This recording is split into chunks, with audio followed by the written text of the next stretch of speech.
بسم اللہ الرحمن الرحیم۔ السلام علیکم ورحمۃ اللہ وبرکاتہ۔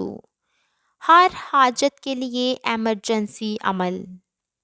ہر حاجت کے لیے اور کسی بھی قسم کی پریشانی، الجھن اور مشکل سے نجات کے لیے نماز عصر کے بعد 300 بار یہ کلمات پڑھیں۔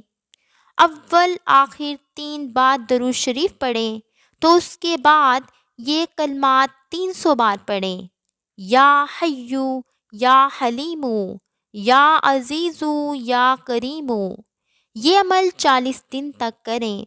40 دن بغیر ناگے کے آپ نے اس پر عمل کرنا ہے، تو انشاءاللہ تعالی آپ کی ہر جائز حاجت پوری ہو جائے گی۔ وظیفے سے مکمل فائدہ اور اثر پانے کے لیے اسے مکمل یقین سے کرنا بہت ہی زیادہ ضروری ہے۔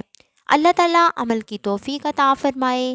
ویڈیو اچھی لگی ہو تو اسے لائک کریں، چینل پر نئے ہیں تو اسے سبسکرائب کریں۔